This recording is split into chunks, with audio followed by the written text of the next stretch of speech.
confident enough to try to look for something else. So I never stayed in a job more than 2 years, 2.5 years. Never. And I did it for 39 years.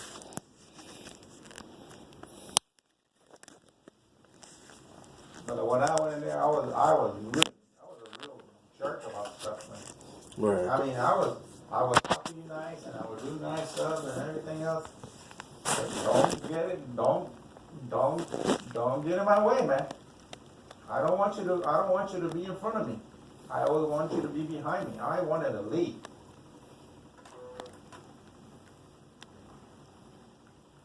And that's how I went, and people used to get pissed off at me. I remember one time when I was working at Fort Shannon, 1970, there was these guys that had been working there for 30 fucking years. And then all of a sudden I got promoted above all of them. And I had only been there like a year. And everybody was like, you cheated, you did this. And I said, look, man, you see that paper in the wall right there? There's where the job is.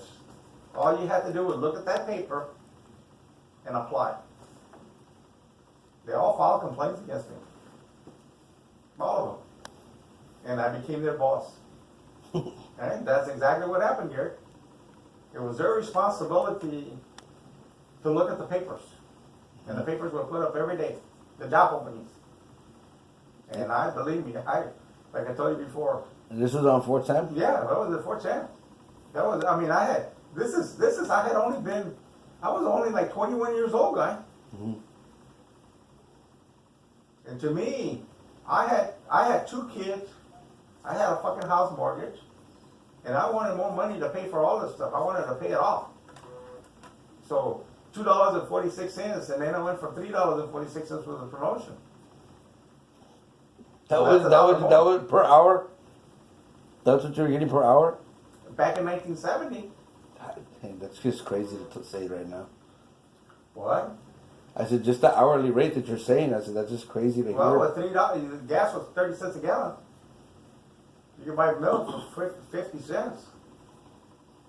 And you got to remember, the way I did it is every time I got a promotion, I would take over 50% of that promotion or the money, and I would invest it.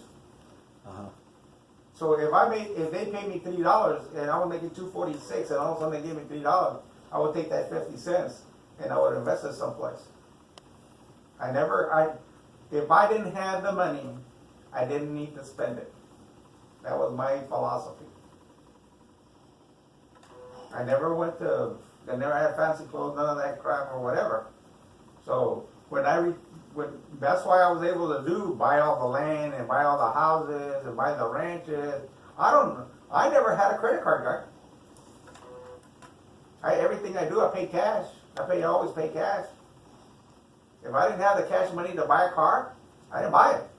Do you know that since I was like 19 years old, I took that philosophy. And I was like, if I can't pay for it cash, I don't need it. Yeah. Well, hold on. It was in my 30s when all of a sudden things started to backfire on me. And they were like, well, you don't have bad credit, but you don't have any credit. So I had to start rebuilding credit strictly because I always paid cash for everything. So I had to get credit cards, and they made me use them just to pay them off. And that's fine. Just so I could have credit. I was like, okay, there was a loophole there that I kind of missed it. No, there was a loophole with me that was the same thing. But here's a loophole. I would go and buy with a Visa. I get a Visa card, and I would go buy something like a refrigerator, for example. And it was $1,200 or $1,300. And I would buy it on the 1st of the month. And on the 30th of the month, I paid it all off. That was credit. I never paid no interest, because the interest, I would take that money that I would have had to pay that credit card interest. That would happen. That would be money that I was losing, because why am I going to pay you when I can take that same money and invest it in myself? Buy a bond, a savings bond or something. Right. Now, all this stuff, there's a lot of positives, okay? Yeah. And I made a shitload of money. Okay. The bad part about it, I can't spend it all. So here I am, sick as a dog, and I said, well, I'm going to retired and do all this and this. I can't do nothing. Well, not over So yet. that's the bad part about it. I mean, and then, but you never think of yourself as you're gonna die, so. But that's fine. I don't have no regrets. I did it my way, and It's not over. Mom will be set up for life. She doesn't have to worry about a damn thing. If she doesn't give it to all the kids. Huh? If she doesn't give it to all the No, damn you're kids. not, because I already got a will. And I already know how it's gonna go.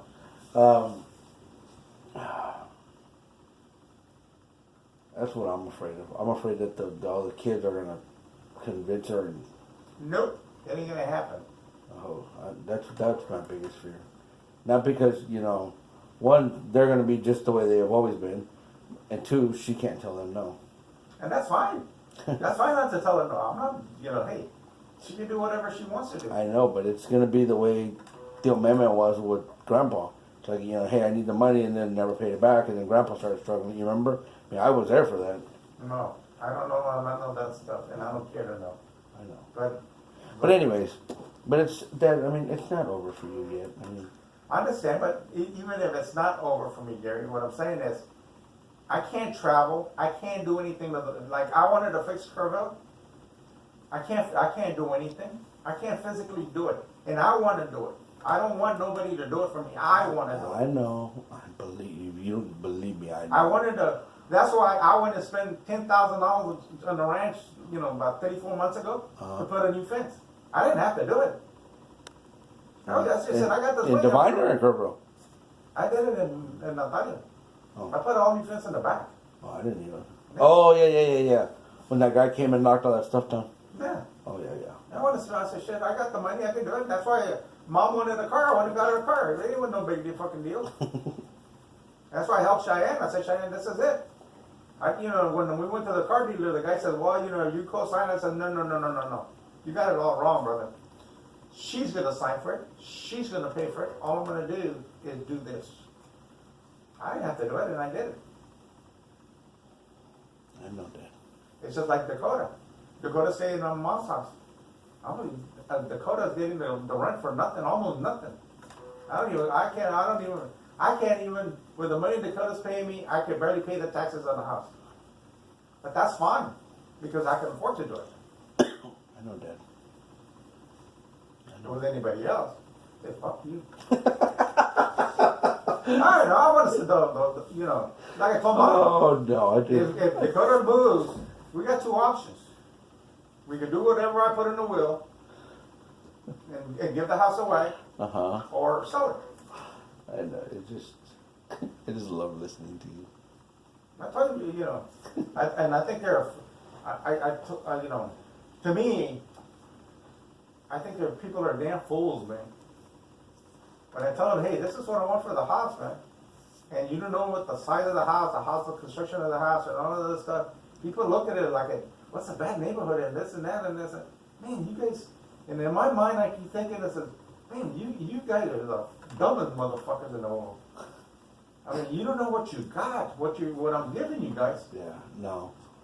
I know. It It took me a long time to break from that type of mentality to seeing the way things you do now. I mean, it really was. I understand the type of person I was before, and it's, but it's just I get it now. But it took. Is there a wash towel up there? Oh, yeah, but it's not wet. It doesn't matter if it's wet. I didn't have to wet. Here.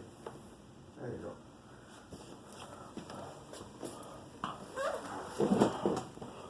I almost started trying to cover my eyes. You want me to go? I don't want you. If you want to go, go. If you want to stay, I took some pills to help me relax and things. I gotta be up till 1 o'clock in the morning because these ladies are gonna be coming in and out for their blood. I don't want to stay up until 1 o'clock in the morning. But that's just the way it is. No, so normally, if they give me the pills, I would fall asleep for 2-3 hours. And then they come in and do stuff. So that if I was at the house, I'd be asleep now. I carry my pills with me because if they didn't give me my pills, I'm gonna take fucking pills. I told you before, I don't wait for nobody, guys. I know. It's just funny because, like, the way you talk now is the way I talk to a lot of the guys at work, and it's funny because, like, I don't depend on nobody. I do my own thing, and it's funny, but it's just like, oh, it's not hard to see where I got it from. I don't. As I get older, and my days are numbered now, but that's fine. I don't have nothing. I want to enjoy whatever days I got left. I know. And I don't want to create any animosity with anybody or create any hard feelings with anybody I know. or nothing like that. I really don't. I know you don't, Dad. I know you don't. I would prefer to, I guess the best analogy I can give you is this. When I was with the emergency room doctor this afternoon, it says, I want to put you in a diet. You can eat anything you want. Anything you want. So tell me exactly what's your favorite food. And my mind went blank. I said, well, to be quite honest, and I could say, right now I'll take anything because I haven't eaten anything since this morning. So here's what I ate: a beef broth. But you know what I really want? Been craving for something. What? I've been craving for a TJ hamburger. But here's the problem with me. What the hell's a TJ hamburger at? Oh man, you don't.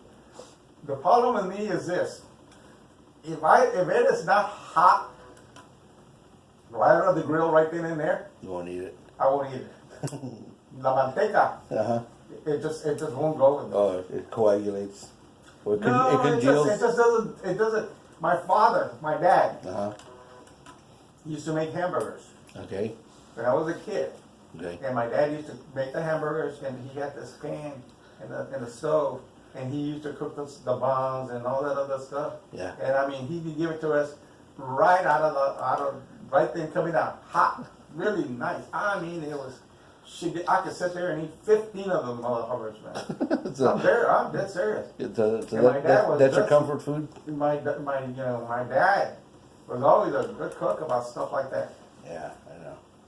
So if my last meal, if tomorrow was my last meal, and asked me what I want, that's what I would want. But that means I would have to drive all the way to TJ's. TJ's is in the south side of town. There's one in New Braunfels, but No. I've never eaten there. No. Is that the same? No. Oh, it's a mom and pop one? No. Yes. Oh. TJ's has been there for when I was a kid. It used to be like a raised drive-in. Oh. Okay? So maybe just go in. They have the same name, but it's a different. It's still the same name. TJ's has. No, the one in New Braunfels. Oh, New Braunfels. I don't know about New Braunfels. Anyway, so TJ's. What they did, urban, it was a shack. The restaurant was about as big as this room. Yeah. And they had like 4 tables, and everything else was car house, Right. drive-in type thing. So, about 9 years ago, the city came in there and they said they wanted to put a stop and go, and they did redid the street, the road, and whatever. Right. And so TJ, now they got a new building. But it's right at the corner of South Cross and Laredo. Mom and I've taken Mom over there. When was the last time y'all went? I don't know, about 6 months ago, 7 months ago, maybe. Oh, really? Oh, yeah. I told Craig, Craig. Dude, I've never even heard of this. This is like the first time I've ever heard of this. It's been there like 35 years, 40 years. Oh, shit. I gotta go try this now. I told Craig. I said, Craig, you're in the south side. He said, you need to go to TJ. And so he sent me a text. I said, I didn't go to TJ's, but one of the guys here went to TJ's and bought us burgers. And he said, man, I tell you what. I said, well, they were cold. But it's still good because it's on 35 on the south side of town, by the junkyards. Well, I tell you what, man. Now I'm gonna go get me a TJ's burger on Saturday. It's hard to find, man. Shit. If you don't know. So tomorrow I picked up some extra hours, so I'm just gonna work 9 to 5 tomorrow on the EMS units. So Yeah. So by the time I get done, it'll probably be like 8 o'clock at night by the time I get out of there. Yeah. The way they always are. But that's why I told them, I was like, yeah, I'll stay till 5 because I know their asses will keep me till 8. Yeah, then I'm off Saturday, Sunday. Oh, that's good. Yeah. So my schedule is I do 48 on, 96 off. 2 days on, 4 days off. Yeah. I like the, you know, speaking of 48 hours and stuff like that, I like the el chile que tiene, what is it, the Bumblebee or whatever, what's that roadside park over there close to New Braunfels? That gas station? The Buc-ee's? Bucky, there you go, Bucky's. The one that's got the garlic stuff? The chile with the garlic. Yeah. Anyway, when I used to go to Austin all the time, and I remember Jessica one day bought a jar, and I don't know where. My Jessica? Yeah, she said, I says, I want to give you this. I says, okay, and I tried it. You know, this is about 4 or 5 years ago, and so every time I go to New Braunfels, to Austin, I always start at Bucky and pick up 2 or 3 jars, man. Oh, shit. Okay. I don't know if they still got it or not. I don't know. I was just at Buc-ee's today. Yeah, but I don't know whether they still got that hot sauce. Oh, so You know, I don't know what they got it because it's been like. What now? What was it? Chile with what? Oh, it was just a hot sauce jar. Yeah, it was a hot sauce. You know, they had it in a jar. It cost $6, and it had like garlic and different seasonings. Oh. Man, it was real tasty. But then I stopped eating it because when I started getting sick, Yeah. I couldn't eat the damn thing. And so I had one in the thing that I started throwing them away. Now I gotta go into the icebox, and every week I gotta throw the food away. If I don't eat it, it gives me real nauseous, man. Well, on my way home tomorrow, I'll stop at Buc-ee's. Don't buy me that stuff. I just brought it up in conversation, okay? Okay. All right. Well, I'll go take a peek. Yeah, don't buy it because I don't know if I can eat that stuff. I doubt it. If you're nauseous, I've been craving huevo rancheros for about 3 months. Huevo rancheros. Yeah, that's one of my favorite foods, is the huevo rancheros. You know, over there where I live. Uh-huh. I'll check your vitals again, okay? Oh, yeah. Huevos rancheros? Me too. Well, I tell my wife, I says, you know, where we live our town is so tiny. I mean, if you blink, you pass it. But one thing they do have, they got Mexican restaurants, and they got, Who doesn't? there's a church for every person in the town. There's a church for every person. Yeah, hell yeah, they got like, one day I went and counted, they must have, in 2 streets, every block had a church. Different church, you know. Sorry. Hold I on. was trying to catch it. She's scanning your brand. I was trying to catch it. There you go. I see, like, we're having like a spa day over here. I didn't realize he works for the fire department. So I didn't realize he was coming over. So I said, well, you know what? If I was at the house, I would be in my 3rd dream. Okay, that's fun. And I said, she gave me all these pills, and I'm supposed to, for some reason, I'm supposed to get drowsy, but I'm not. Well, And I said, you know what? I'm gonna turn on the light because It's because he's not done yelling at me. okay. yeah. Blood pressure is 122/78. What does that mean? That's good. It's good. It's still good. And then I just need a temperature. For all that yelling, your blood pressure didn't come up.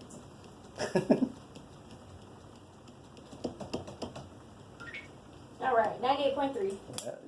Temperature's good too. Right, you're That's right. the baby. That's the baby. I'm the baby. Yeah, he's 44 years old, and that's the damn baby. Always gonna be your baby. No. Nope. I just had a conversation, and I told him he's not a kid anymore. He's a grown man. He's mad at me because I bought a motorcycle. Oh. I'm not mad at you because you bought the motorcycle. You think that it was an immature purchase? Yes, I think. I didn't think it was an immature. I think it was, if you fall down and you get hurt in that bike, and you're you work for the fire department. Yeah, I know. What the hell am I going to do as a wounded firefighter? That's right. They ain't gonna keep a fireman. There ain't no way. You gotta be physically fit. Yeah. Oh, I Well, know. be careful and wear your protective equipment. I do. I'm a bunker gear. Yeah. All right. See you now. Okay, bye, Don. Bye.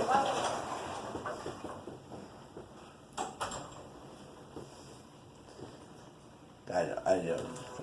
I'm just making sarcastic jokes. You know, I mean, but it's true. They got a fucking Mexican restaurant for every 5 people over there. Plus they got a church for every 2 people over there. And they just opened another church. What did I say? They're money makers. Oh yeah, no, I know that, but I don't see how they can support the church. With you know, there's not that many people out there. You know, there's only like 3,000 or 4,000. Maybe they're fronts. Who knows? I don't know. I don't know. Out of all the shit I've seen to this point in my life and careers, anything's possible. Yeah, no, I see some of the churches build the capacity. Man. Yeah, I don't know. I really don't know. I mean, it's funny because the last couple times I went out there, like everywhere that I go, like you go